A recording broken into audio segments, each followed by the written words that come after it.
I'm just wondering if the timing of this indictment on Hunter Biden is a partly cover-up, because the DOJ had this information. They've been sitting on this for a long time, but they decided to indict Hunter Biden the weekend before he was supposed to go under oath in a closed-door testimony.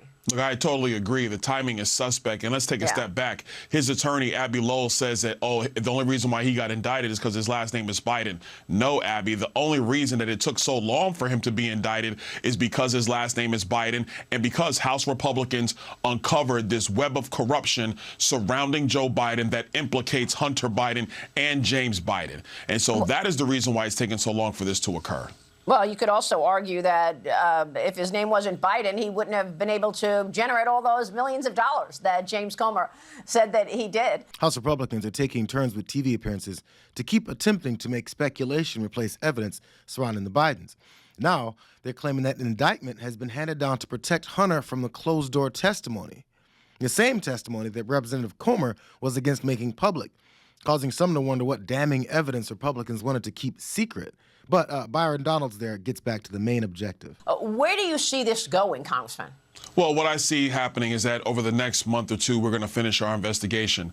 I do believe at that point it's going to be crystal clear that there are articles of impeachment that should be drafted for Joe Biden because, number one, he accepted bribes through his family from foreign nations, especially China and others. Number two, he knew that his brother and his son were violating the Foreign Agents Registration Act. I believe he's a co-conspirator in that because if you knowingly understand that your family's getting money from overseas and you don't tell them to register as foreign agents or foreign lobbyists or whatever, however you want to define it, that's a violation of federal law. So I believe that is a situation right there for the American people to see. I believe that's enough to draft articles of impeachment against Joe Biden. Representative Donalds can predict their move of drafting articles of impeachment next spring all he wants, but their reasoning keeps shifting to things that don't seem to be all about Joe Biden.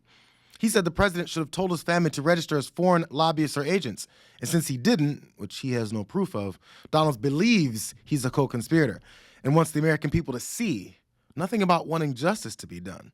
Maybe because it's political, because Republican representatives are reverting back to Burisma for their evidence. What do you think is the most damning piece of evidence? I think the most damning piece of evidence is the $5 million that came from Burisma that really kicked this whole thing off because then Vice President Biden confirmed it in an interview. He said, yeah, I shut down that investigation that Shokin was doing in the Ukraine. And there was $20 million that followed that. Representative Tiffany is claiming that their impeachment goals are based on the firing of Ukrainian prosecutor Viktor Shokin, who they claim was targeted by Joe Biden to protect Hunter's role with the gas company Burisma.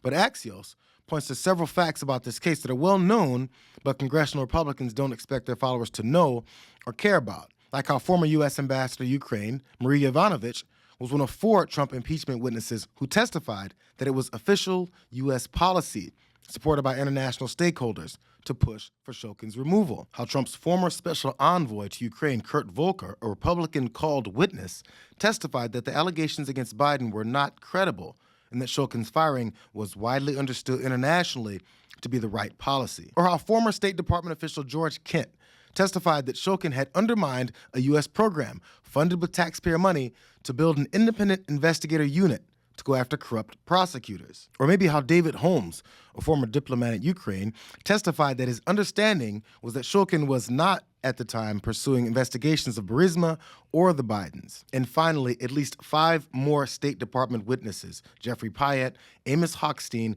Victoria Nuland, David Wade, and Anthony Blinken, all independently confirmed those facts in the 2020 Senate investigation. So again, based on what Republicans are showing the public, their crusade is based on the things that have already been extensively looked into and resulted in nothing impeachable.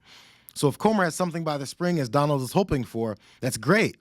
But for now, the objective seems to be an election year attempt to sloppily connect the president to his son's actions in as many disconnected ways as possible, especially when somehow Elon Musk has found a way to insert himself and X into the promotional campaign to show off more penis and prostitute pictures for thirsty conservatives to feast on. Sees though the FBI, the DHS, et cetera, if they reach out to X, I believe they called it defensive briefings in 2020, regarding, which eventually culminated in the censorship of Hunter Biden, if they started reaching out again, would that be something that you or the team, and no, I can understand if you don't want to answer now, but you would consider making public?